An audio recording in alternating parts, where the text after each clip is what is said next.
हरे कृष्णा। स्वागत है आप सभी भक्तों का हमारे आज के इस श्रील प्रभुपाद ग्रंथ अध्ययन क्लास में, जिसमें हम पढ़ रहे हैं मुकुंद माला स्तोत्र। हरे कृष्ण कृष्ण कृष्ण हरे हरे, हरे राम राम राम हरे हरे। जय सचिनंदन गौर हरि, जय सचिनंदन गौर हरि, जय सचिनंदन गौर हरि।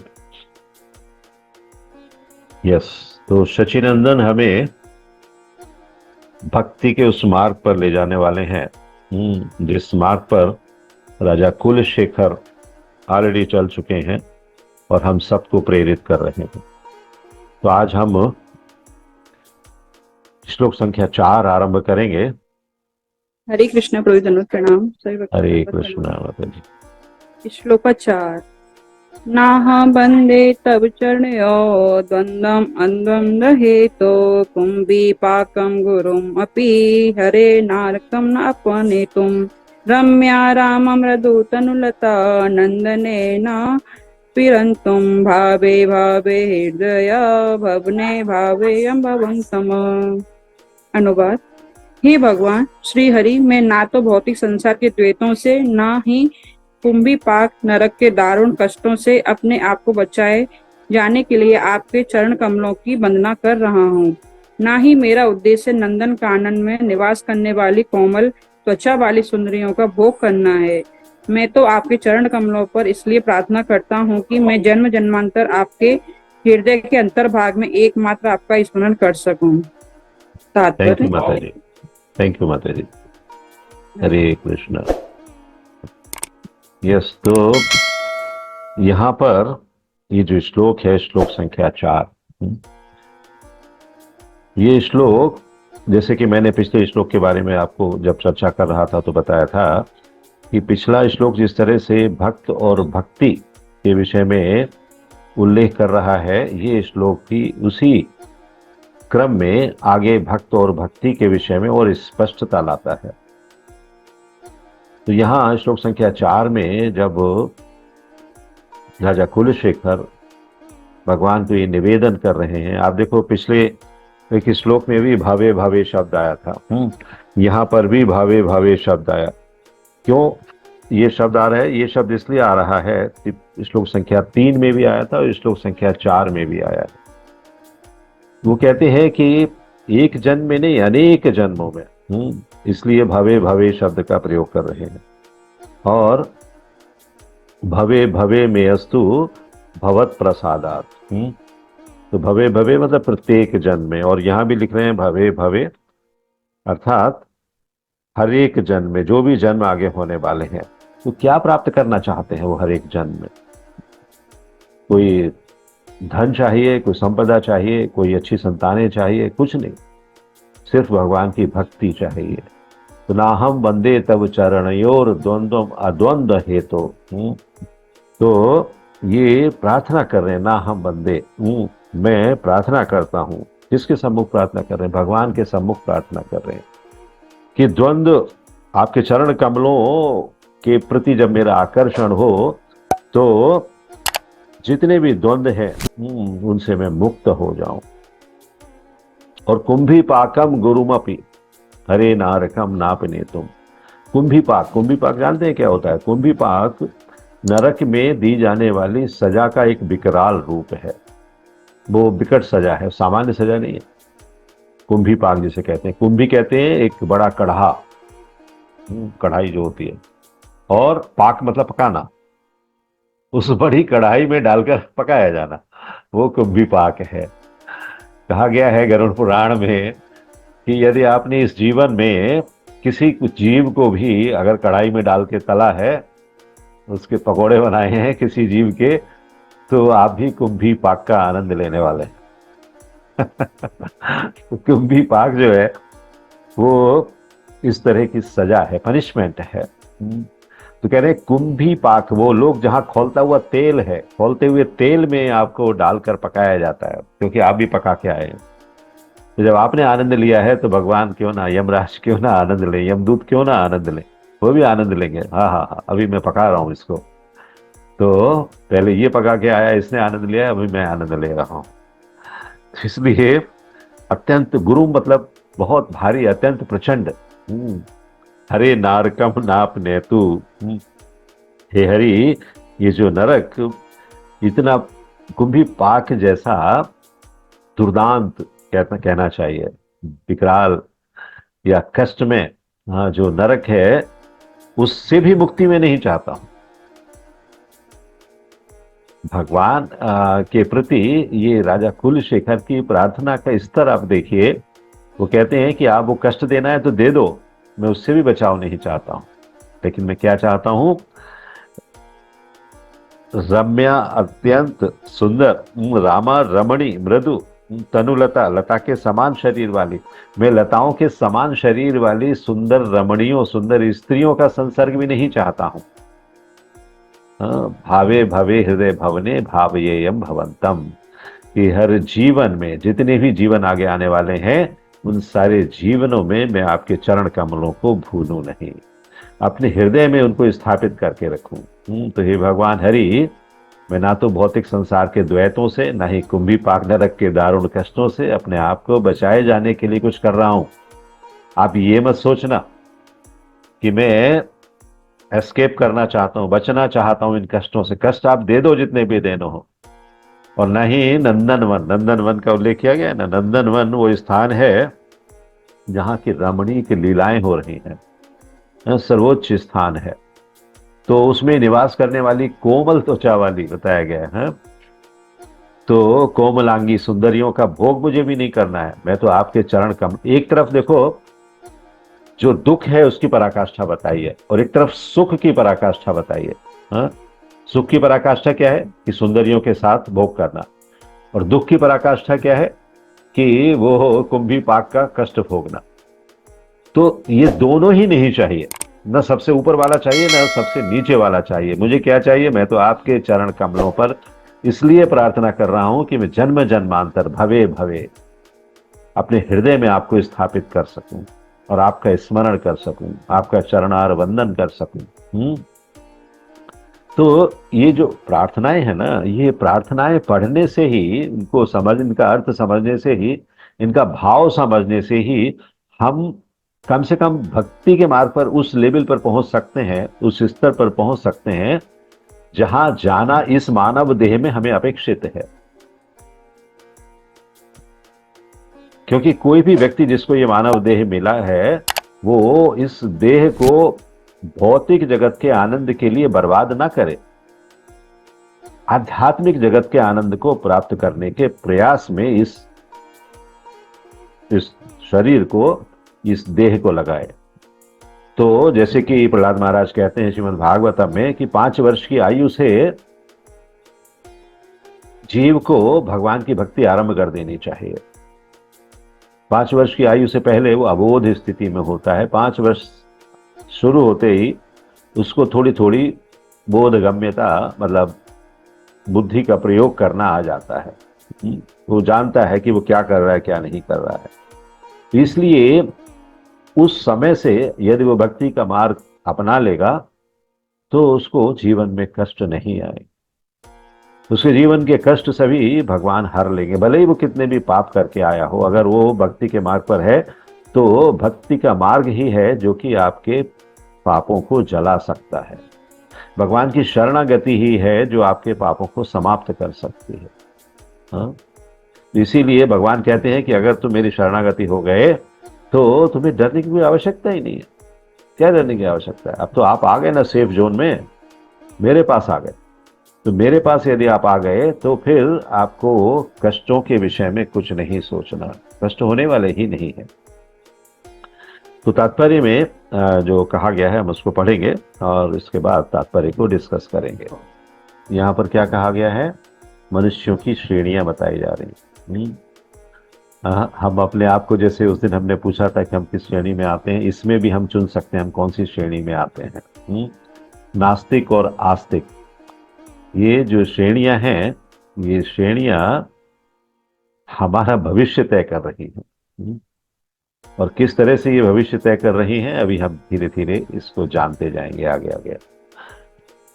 तो तात्पर्य, इन जो श्लोकों के तात्पर्य है ना, ये श्लोकों के तात्पर्य अदरवाइज भी अगर हम इनको वैसे ही पढ़ें, जैसे कि मान लो हम उपन्यास या कोई कहानियां पढ़ते हैं, उस तरह से भी पढ़ें तभी भी ये ज्ञान देकर जाते हैं। हम मतलब बहुत दिमाग भी ना लगाएं, फिर भी हमें थोड़ा बहुत जो समझ में आ जाएगा वो भी बहुत महत्वपूर्ण है। मनुष्यों की दो श्रेणियां हैं बताई जा रही हैं, कौन कौन सी? नास्तिक और आस्तिक। अभी ये नास्तिक कौन है और आस्तिक कौन है? तो नास्तिक कौन है? वो भगवान की श्रद्धा से विहीन है, भगवान में उनकी श्रद्धा ही नहीं है। भगवान के प्रति कोई चीज भी बोलो आप, वो कहते नहीं नहीं, मुझे कुछ लेना देना नहीं है, मैं नहीं मानता। तो ऐसे लोगों को, बहुत से ऐसे लोगों के लिए या तो निराकारवादी, निर्विशेषवादी या मायावादी जैसी संज्ञाओं से हमारे वैदिक ग्रंथों में उल्लेख किया गया है। और हम लोग अपने परिवारों में, अपने घरों में भी देखते हैं, अपने समाज में भी देखते हैं कि कैसे लोग नास्तिक हैं और कैसे लोग आस्तिक हैं। अभी आस्तिक लोगों के विषय में अगर ये कहा जाए तो सिर्फ एक प्याऊ लगवा देना, एक क्या नाम है, कंबल बांट देना, या 2 वक्त का भोजन किसी को उपलब्ध करा देना, ये भी आस्तिक व्यक्तियों की श्रेणी में आते हैं। मतलब कुछ आस्था है उनको, लेकिन वो आस्था कितनी है, कैसी है, वो एक अलग उसका स्केल है। और नास्तिकों के लिए तो कुछ भी नहीं है, उनके पास तो आस्था का आ भी नहीं है। लेकिन नास्तिक इसीलिए कहा गया है कि वो भगवान की श्रद्धा से विहीन है, भगवान के प्रति श्रद्धा ही नहीं है। अभी श्रद्धा को हम डिस्कस करेंगे आगे, तब हमें पता लगेगा कि श्रद्धा होती क्या है। और आस्तिक जो है वो भगवान की श्रद्धा से युक्त हैं, भगवान के प्रति उनमें श्रद्धा है, भगवान के विग्रह रूप, भगवान के साकार रूप के प्रति उनमें श्रद्धा है। और जब हम सोचते हैं कि आखिर नास्तिक ऐसे होते क्यों हैं, जब आस्तिक एक प्रकार के लोग होते हैं और भगवान से ही हम आए और भगवान में वो श्रद्धा रखते हैं, तो नास्तिक क्यों हो गए? वो भी तो भगवान से ही आए हैं ना। तो नास्तिक श्रद्धा रहित क्यों होते हैं? क्यों उनमें श्रद्धा नहीं होती है? क्योंकि वर्तमान और भूतकाल में किए गए पाप कर्मों के कारण उनको प्रभावित होना पड़ता है। वर्तमान में और भूतकाल में आज भी वो ऐसे कार्य कर रहे हैं कि भगवान की कृपा से वो दूर रहें, और पहले भी भूतकाल में भी वो ऐसे कार्य करते आए हैं कि भगवान की कृपा का दूर दूर तक उनसे कोई संबंध नहीं था।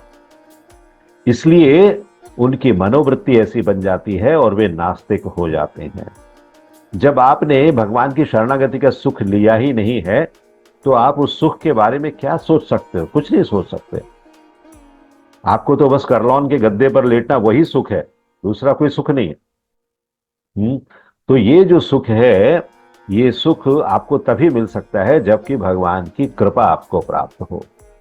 कल हमने पढ़ा था ना कि भगवान की भक्ति भी भगवान की कृपा से ही मिलती है, और वो सब हम लोगों के लिए, हम लोग इतने भाग्यशाली हैं कि हमें वो कृपा प्राप्त हुई है, तभी हम भगवान की भक्ति कर पा रहे हैं, भगवान के विषय में चिंतन कर पा रहे हैं, भगवान के विषय में गुणगान कर पा रहे हैं। ग्लोरिफिकेशन ऑफ द लॉर्ड, भगवान का अगर हम ग्लोरिफिकेशन करते हैं तो वो भी भक्ति का एक अंग है। तो भगवान इतने महान हैं कि वो अपने प्रति जो श्रद्धा है ना, वो सिर्फ उन्हीं को देते हैं जो उसके योग्य होते हैं। जो अयोग्य होते हैं उनसे दूर रखते हैं। अपना जो भंडार है पूरा ना श्रद्धा का, वो किनारे कर देते हैं, नहीं इसको नहीं देना है, हटाओ, जाओ तुम यहां से। तो इसलिए नास्तिक श्रद्धा रहित होते हैं, क्योंकि उन्होंने वो योग्यता हासिल नहीं की है, उन्होंने वो एलिजिबिलिटी हासिल नहीं की है, उन्होंने वो कहते हैं ना, आजकल जैसे आजकल के टर्म्स में अगर आपको बताएं कि लोग कहते हैं कि आपका क्रेडिट स्कोर अगर 750 है तो आपको लोन मिल जाएगा 5% पर, अगर आपका क्रेडिट स्कोर 800 से ऊपर है तो आपको मिलेगा 12% पर, और उससे भी अधिक क्रेडिट स्कोर है तो आपको कुछ नहीं मिलेगा। तो वो स्थिति है नास्तिकों की। आप अपना स्कोर ऐसा बनाकर लाए हैं कि आपको कुछ मिलने वाला नहीं है, भगवान की कृपा प्राप्त नहीं होगी।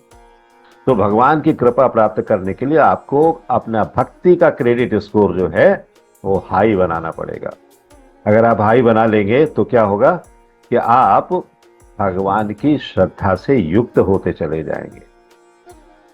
तो आगे इसमें बताया गया है कि नास्तिकों के 4 प्रकार हैं। नास्तिकों के ये जो 4 प्रकार हैं, इनको हम समझने का प्रयास करेंगे। एक कौन से हैं? जो नितांत भौतिकतावादी हैं। नितांत भौतिकतावादी वो कौन है? वो लोग हैं जो कि बस हर समय भौतिक जगत के क्रियाकलापों में डूबे रहते हैं। मैं कितना इकट्ठा कर लूं, कितना जोड़ लूं अपने परिवार में, अपने घर में। घर में चाहे रखने की जगह नहीं हो, लेकिन इतने सारे बॉक्सेस, इतने सारे डब्बे, इतना सारा सामान होना चाहिए कि घर में आपके रहने की जगह ना बचे। ये है नितांत भौतिकतावादी। बहुत सामान ही सामान चाहिए, इच्छाएं इच्छाएं पूरी होती ही नहीं है। एक डिलीवरी बॉय नीचे उतर नहीं पाता है, तब तक दूसरा डिलीवरी बॉय आ जाता है। दूसरा अपने सेंटर पे वापस नहीं पहुंचता है, तब तक तीसरा आ जाता है। ये है हमारा मटीरियलिज्म का लाइफ, भौतिकतावादी लाइफ, जिसमें कि हम निरंतर भौतिक जगत में डूबे हुए हैं और भौतिक जगत के जो आकर्षण है वो हमें इतना अधिक प्रभावित किए हुए हैं कि हम उसके अलावा दूसरा कुछ सोच ही नहीं सकते। इसीलिए वो कहते हैं कि मेरे पास मरने तक का टाइम नहीं है। क्यों? क्योंकि मटीरियल लाइफ आपकी इतनी जटिल हो चुकी है, इतनी क्रिटिकल हो चुकी है कि आपको बस एक स्थान पर बैठे बैठे सारी भौतिकता का आनंद लेना है और फिर बीमारियों का घर बनाना है अपना शरीर, और समय से पहले अपने आप को मृत्यु के हवाले कर देना है। तो नितांत भौतिकतावादी लोग ऐसे होते हैं। दूसरे हैं अनैतिक पापी। अनैतिक पापी वो लोग हैं जो कि, अब आप वो बोलेंगे यहाँ अनैतिक पापी लिखा गया है तो फिर नैतिक पापी भी होते हैं क्या, जो नीति के साथ पाप करते हैं? नहीं, पापी होना ही गलत है। अनैतिक अनैतिक तो दूसरी ही बात है। लेकिन पापी वो भी है जो सामान्य प्रकार के अपराध, जैसे कि श्रील प्रभुपाद एक और लेख में व्यक्त करते हैं, कहते हैं कि झाड़ू लगाते समय भी आपसे पाप हो जाता है, जल ग्रहण करते हैं उस समय भी पाप हो जाता है, आप खाना पकाते हैं उस समय भी पाप हो जाता है।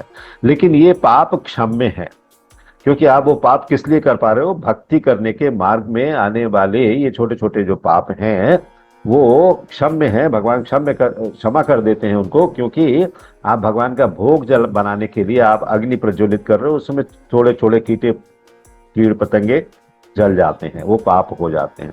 तो पापी तो आप भी हो, मतलब भक्ति करने वाले भी पापी हो, लेकिन वो पाप जो है वो काबिले बर्दाश्त है, ऐसा मानना चाहिए। मतलब भगवान उनको स्वीकार कर लेते हैं। लेकिन यहाँ जो पापों की बात हो रही है, पापी ये व्यक्ति भी है जो हंटर लेके खड़ा हुआ है। हाँ, अनैतिक पापी है। वो नहीं देख रहा है कि वो किसके ऊपर हंटर चला रहा है। वो एक माँ है या एक बच्चा है, वो स्त्री है, एक बालक है, और वो पाप करने पर उतारू है, वो पिटाई करने के लिए हंटर लेके खड़ा हुआ है। ये अनैतिक पाप है। नीति कभी नहीं ये कहती कि आप स्त्रियों और बच्चों के ऊपर हाथ उठाओ। लेकिन जब आप उसके विरुद्ध कार्य करते हो तो आपको उनके फलों का दुष्परिणाम भोगना पड़ता है।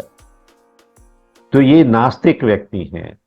कभी कभी ऐसी परिस्थितियां हम लोगों के परिवारों में आ जाती हैं कि एक व्यक्ति भक्ति कर रहा है, दूसरा व्यक्ति भक्ति नहीं कर रहा है, तो वो उसको इतनी प्रताड़ना देता है कि इसकी भी भक्ति छूट जाए, है ना? तो वो अनैतिक पापी है। और तीसरे कौन है? नितांत मूढ़ हैं, मूर्ख हैं, जिस डाल पर बैठे हैं उसी को ही काट रहे हैं। वे ऐसे व्यक्ति हैं जो कि भक्ति का मार्ग के विषय में सुनना तो छोड़ दो, जिसने आपको ये जीवन दिया है उसके विषय में भी नहीं जानना चाहते। तो जीवन देकर जिस व्यक्ति ने आपको इस डाल पर बिठाया है, उसी डाल को आप काट रहे हो, इसलिए आप मूढ़ हो, नितांत मूर्ख हो। इस मूर्खता का कोई ये नहीं है कि यहां पर ये समाप्त हो गई है, असीमित मूर्खता है आपकी। इसीलिए नितांत शब्द प्रयोग किया गया। नितांत मतलब एक्सक्लूसिवली आप फुलिश हो, पूरी मूर्खता आपके अंदर भरी हुई है। और चौथे कौन है? अपनी सांसारिक विद्वता के बावजूद माया द्वारा भ्रमित हैं। माया द्वारा भ्रमित, ये जो माया द्वारा भ्रमित लोग हैं, ये हर समय जैसे ये व्यक्ति अपनी खोपड़ी खुजला रहा है ना, इस हर समय ऐसे क्या नाम है, संताप में फंसे रहते हैं, दुखों में फंसे रहते हैं। अभी क्या करूं, अभी कैसे करूं, अभी क्या होगा। अरे भगवान को याद करता है तो ये सब करने की जरूरत नहीं पड़ती है, लेकिन भगवान को याद करता ही नहीं है। क्यों? क्योंकि वो नास्तिक है। तो भगवान के अलावा बाकी सारी चीजें याद करता है, दूसरी कोई चीज याद नहीं करता। तो भगवान के विषय में उसके चिंतन में कुछ है ही नहीं, 0/0। क्या, जैसे कि मजाक में कहते हैं नीलवटा सन्नाटा, तो नीलवटा सन्नाटा है इनके जीवन में, भक्ति है ही नहीं। तो ये जो व्यक्ति है या ये जो लोग हैं, ये लोग जिनको कि कहा गया है कि नास्तिक हैं, ये तो 4 ही प्रकार हैं, लेकिन हमारे जीवन में इसके अलावा भी बहुत सारे प्रकार आपको मिल जाते होंगे। आप सोचते होंगे कैसा नास्तिक है, ये तो भगवान का प्रसाद भी नहीं ले रहा है। मतलब जिसको प्रसाद देने की कोशिश करो, प्रसाद भी नहीं ले, नहीं नहीं नहीं मैं नहीं खाता। हाँ, बाद में कहता है अरे मुझे इसमें अगर उन्होंने कुछ क्या नाम है, कोई मंत्र पढ़कर दे दिया होगा तो मैं भी भक्ति करने लगूंगा, इसलिए मैं नहीं खाऊंगा। हाँ, मतलब इतना घबराया हुआ है वो अपने जीवन से कि उसको भगवान का प्रसाद भी जो है वो, उसमें भी कोई षड्यंत्र नजर आ रहा है। इसलिए तो दूसरी ओर आस्तिकों की बात की जा रही है। नास्तिकों की बात की, हमें बहुत ज्यादा नेगेटिव नहीं होना है, लेकिन जानने के लिए हम जान सकते हैं। तो आस्तिक कौन होते हैं? आस्तिक वे लोग हैं जिनकी भगवान में श्रद्धा होती है। और भगवान में श्रद्धा किसकी होती है, और ये श्रद्धा होती क्या है? चैतन्य महाप्रभु सनातन गोस्वामी को बता रहे हैं। सनातन गोस्वामी किस प्रकार व्याख्या करते हैं भगवान की श्रद्धा क्या होती है। अभी कहते हैं, श्रद्धा शब्दे विश्वास कहे सुदृढ़ निश्चय, कृष्ण भक्ति कहले सर्व कर्म कृत है। मतलब कृष्ण भक्ति, श्रद्धा का अर्थ है सुदृढ़ निश्चय पूर्वक विश्वास करना। श्रद्धा शब्दे विश्वास कहे सुदृढ़ निश्चय। सुदृढ़ मतलब अटूट विश्वास होना चाहिए। किस पर? भगवान पर। तब आपकी श्रद्धा है, अन्यथा श्रद्धा नहीं है। इसीलिए जब नास्तिक का वर्णन हम कर रहे हैं, तो नास्तिक कौन है? जिनकी श्रद्धा है ही नहीं बिल्कुल भगवान, श्रद्धा विहीन इसीलिए कहा गया उसको। निश्चय भी नहीं है, विश्वास भी नहीं, कुछ भी नहीं है। तो श्रद्धा का अर्थ है सुदृढ़ निश्चय पूर्वक विश्वास करना। ऐसा विश्वास कि कृष्ण भक्ति कहले सर्व कर्म कृत है। कृष्ण भक्ति कहले, कृष्ण भक्ति करने पर फिर कोई अन्य कार्य करने की आवश्यकता नहीं रह जाती है। जब कोई अन्य कार्य नहीं करना है तो क्या होगा कि भगवान की भक्ति ही करनी है, दूसरा कोई ऑप्शन ही नहीं है। तो कृष्ण भक्ति करने पर वर्ण धर्म तथा आश्रम धर्म का पालन, तीर्थों में स्नान, वेद पाठन और यज्ञ करने की कोई आवश्यकता नहीं है। ये कौन कह रहा है? चैतन्य महाप्रभु कह रहे हैं, सनातन गोस्वामी को समझा रहे हैं कि हालांकि उनको समझाने की आवश्यकता नहीं है, वो महान विद्वान है, महान आचार्य हैं। लेकिन जब वाराणसी में उनकी भेंट हुई है और चैतन्य महाप्रभु ने जब उनको उपदेश देना आरंभ किया है, तो ये सब बातें बता रहे हैं। इसलिए बता रहे हैं कि जो ये शास्त्र बाद में लोग पढ़ेंगे, कलयुग के जीव, तो उनको इन सब चीजों का ज्ञान होगा। तो अगर आप कृष्ण भक्ति कर रहे हैं तो कृष्ण भक्ति करने पर वर्ण धर्म तथा आश्रम, इसका पालन करना, तीर्थों में स्नान करना, वेद पाठ करना और यज्ञ करने की कोई आवश्यकता नहीं है। किस चीज की आवश्यकता है? अकेले कृष्ण भक्ति की। और कृष्ण भक्ति कैसे होती है वो भी उन्होंने मार्ग बता दिया। हरे कृष्ण कृष्ण कृष्ण हरे हरे, हरे राम राम राम हरे हरे। सिर्फ कृष्ण हरिनाम संकीर्तन आप करो, हरिनाम लेते रहो, तो कृष्ण भक्ति अपने आप में आपके अंदर उपज जाएगी। और ये सारे कार्य कृष्ण भक्ति करने से अपने आप पूर्ण हो जाते हैं। ऐसे कहते हैं कि आप एक कृष्ण भक्ति कर लो तो ये सारे कार्य पूर्ण हो जाएंगे। आपको वेदों का पाठ करने की आवश्यकता नहीं है, तीर्थों में स्नान करने की आवश्यकता नहीं है, धर्म का आश्रम धर्म का पालन करने की आवश्यकता नहीं है। तो इसका मतलब क्या है? ये सब छोड़ देना है क्या? ये भी नहीं कहा गया है कि ये मत करो, ये कहा गया है कि आप करो, लेकिन साथ साथ में कृष्ण भक्ति को प्रबल करो। ऐसा नहीं है कि उसके बिना कुछ होने वाला नहीं है। आप वो करना चाहते हो वो भी करो, लेकिन कृष्ण भक्ति प्राथमिकता से करो। कृष्ण भक्ति करोगे तो धीरे धीरे दूसरी चीजों से आपका मन, आपका मोह जो है वो भंग होता जाएगा, और फिर आप कृष्ण भक्ति में सुदृढ़ होते जाओगे, आपका विश्वास और निश्चय बढ़ जाएगा। इस प्रकार कृष्ण भक्ति में सुदृढ़ विश्वास को ही श्रद्धा कहते हैं। तो श्रद्धा क्या है? श्रद्धा ये जो वर्णन किया गया है कृष्ण भक्ति का, कृष्ण भक्ति प्राप्त करने का, वो श्रद्धा है। तो इसलिए जो अश्रद्धालु हैं, जो श्रद्धा विहीन है, वो कौन है? वो नास्तिक हैं। यहाँ जब उनका वर्णन किया जा रहा है तो वो वर्णन में हमें पता चल रहा है कि किस तरह से चैतन्य महाप्रभु भक्ति के मार्ग पर आगे बढ़ने के लिए हमें राह दे रहे हैं, हमें वो स्थान बता रहे हैं कि हमें कहाँ चलना चाहिए, कहाँ जाना चाहिए और किस तरह से भगवान की भक्ति करने के लिए प्रेरित होना चाहिए। अभी जो आस्तिक लोग हैं, अभी आस्तिक में भी 4 प्रकार के लोग बताए गए हैं। अभी वो 4 प्रकार के लोग कौन हैं? आप लोगों को ये जो 4 प्रकार के लोग बताए गए, इससे कुछ याद आ रहा है? कुछ स्मृति आपकी कहीं खटक रही है? कुछ आपको लग रहा है कि ये चीज हमने कहीं पढ़ी है, ये चीज हमारे कहीं संपर्क में आई है? कोई भी आप में से कोई भी भक्त अभी जो हैंड रेज हैं उनको डाउन कर सकते हैं और मुझे दोबारा हैंड रेज करिए और ये बताइए कि ये जो 4 व्यक्ति यहाँ बताए जा रहे हैं, इनमें से आपको कुछ आभास हो रहा है कि ये कौन से व्यक्ति हैं? ऐसे पुण्यात्मा भी 4 कोटि के होते हैं: जरूरतमंद, विपदाग्रस्त, दिव्य ज्ञान के जिज्ञासु तथा प्रामाणिक दार्शनिक। कुछ भी याद नहीं आ रहा? आप लोगों में से भक्ति शास्त्री कुछ लोग कर रहे हैं, कुछ लोगों का हो चुका है। चुनौती देनी पड़ती है तब हैंड रेज होते हैं।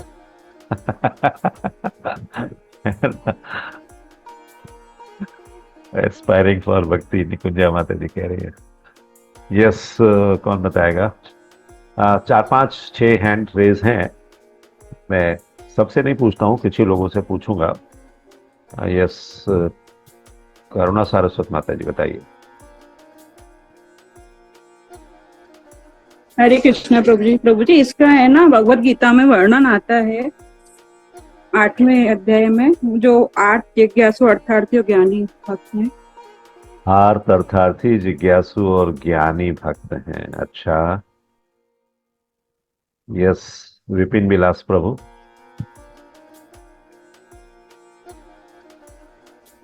हरे कृष्णा प्रभु जी, धन्यवाद, प्रणाम। प्रणाम। माता जी ने बताया वही जो 8वें अध्याय में सुकृति ने और दुष्कृति ने 2 कैटेगरीज के लोग दिखाए, बताए हैं ना, उसी में माता जी बताया। सही है, माता जी ने जो बताया, अर्थ, अर्थार्थी, जिज्ञासु और ज्ञानी, तो ये जो चारों हैं सुकृति नाम में आते हैं, दुष्कृति नाम में आते हैं? सुकृति में आते हैं, सुकृति नाम में आते हैं। यस यस, ठीक है, आपका उत्तर सही है। यस, करुणा सुंदरी माता जी। हरे कृष्णा प्रभु जी। प्रभु जी, मेरा भी यही आंसर था प्रभु जी। यही आंसर है आपका? हाँ प्रभु जी। ओके ओके ओके, ठीक है। और जया किशोरी माता जी। हरे कृष्ण प्रभु जी, दंडवत प्रणाम। भगवत गीता के 8वें अध्याय में बोला है कि दुखी, अर्थी, जिज्ञासु, ज्ञानी, ये 4 लोग मेरे शरण में आते हैं। थैंक यू माता जी, सही बताया आप लोगों। तो आप लोगों का उत्तर जो था ना, ये उत्तर हमने आपसे क्यों पूछा, हमें मालूम है, आपको मालूम है, लेकिन फिर भी हमने आपसे पूछा इसलिए कि कई बार जब एक बोलता है दूसरे सुनते हैं तो जो डायलॉग है बड़ा मोनोटोनस हो जाता है। आपको चीजें पता हैं लेकिन फिर भी हम आपसे चूंकि पूछ नहीं रहे हैं और आप व्यक्त नहीं कर पा रहे हैं, इसलिए आपकी एक्टिविटी कुछ नहीं हो रही है। तो आपकी एक्टिविटी भी थोड़ी थोड़ी होनी चाहिए और लोगों को भय भी लगा लाना चाहिए, मुझसे ना पूछ लें। इसलिए जगाए रखने के लिए भी आवश्यक है कि हम आपसे बार बार ऐसे प्रश्न करते रहें। तो ये जो 4 प्रकार के लोग हैं, इनको हालांकि डिटेल में तो हम कल के क्लास में पढ़ेंगे, लेकिन फिर भी इनको एक संक्षेप रूप में अभी हम सिर्फ देखते हैं कि ये आस्तिकता की जो बात की गई है, ये आस्तिकता मिलती कैसे है। जिस आस्तिकता की बात यहाँ पर की जा रही है, नास्तिकों की तो बात तो हमने कर ली, वो तो मिल गई उन लोगों को, लेकिन आस्तिकता मिलती कैसे है, आस्तिक कैसे होते हैं, ये मिलती है अनेक जन्मों के पुण्य कर्मों के बाद। अनेक जन्मों में जब आप पुण्य कर्म करके आते हो ना, सुकृतिना जो शब्द प्रयोग किया अभी प्रभु ने, तो आपको ये आस्तिकता मिलती है, और आस्तिकता वही भक्ति में कन्वर्ट होती है।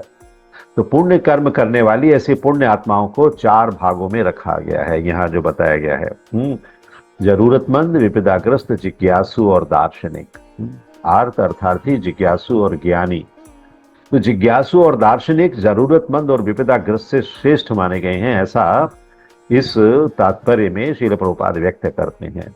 या श्रील प्रभुपाद के वरिष्ठ शिष्य जिन्होंने इन तात्पर्यों को लिखा है या संवारा है हमारे लिए, वो बताते हैं।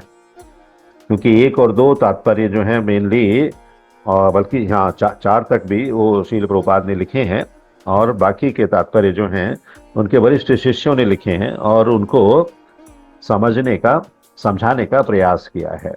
तो लेकिन शुद्ध भक्त इन चारों से ऊपर माने जाते हैं। अभी आप एक लेवल पर आ गए ना, जरूरतमंद हो या विपदाग्रस्त हो, जिज्ञासु हो, दार्शनिक हो, इनमें भी जिज्ञासु और दार्शनिक के लेवल पर आ गए, और जिज्ञासु और दार्शनिक के बाद से आप शुद्ध भक्त के लेवल पर आ गए। तो स्टेप बाय स्टेप।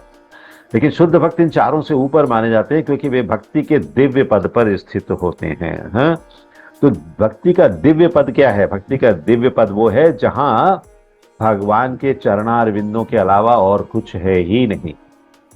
वो भक्ति का दिव्य पद है। उस दिव्य पद पर, उस दिव्य स्थान में जब आप पहुंच जा रहे हैं तो भगवान के चरणारविंद ही हैं। और उनके शरणागति प्राप्त करके आपको फिर किसी भी संकट, किसी भी द्वंद्व, किसी भी प्रकार के मान अपमान, सफलता असफलता, लाभ हानि की कोई चिंता नहीं करनी। ये भक्ति का स्तर है। ये भक्ति का वो लेवल है जिसे प्राप्त करने के लिए हर भगवान का भक्त हर समय उत्साहित रहता है। तो राजा कुलशेखर स्वयं तो ऐसे ही हैं ही, लेकिन बाकी के जीव भी इस प्रकार का स्थान ग्रहण करें, इसलिए वो इस प्रकार के प्रेयर्स कर रहे हैं। ना हम बंदे तब चरणयोर द्वंद्वम अद्वंद हेतो। द्वंद्व हो अद्वंद्व हो, किसी से भी मुक्ति प्राप्त हो जाती है। कब, कैसे? चरणार विंदों की शरण ग्रहण करके। तो आज हम यहाँ रुकेंगे, इसके आगे का हम कल कंटिन्यू करेंगे, क्योंकि ये जो 4 प्रकार के लोग हैं, इन 4 प्रकार के लोगों पर हम विशेष फोकस करेंगे। ये किस प्रकार के लोग हैं और इनको किस प्रकार से भगवान अपनी कृपा का पात्र बनाते हैं। ठीक है। हरे कृष्णा कृष्ण कृष्ण हरे हरे, हरे Ram Ram Ram Hare Hare. If you like this video, press the like button and share it with your family and friends. If you want to watch more such videos, please subscribe to our channel, and for getting updates, press the bell icon.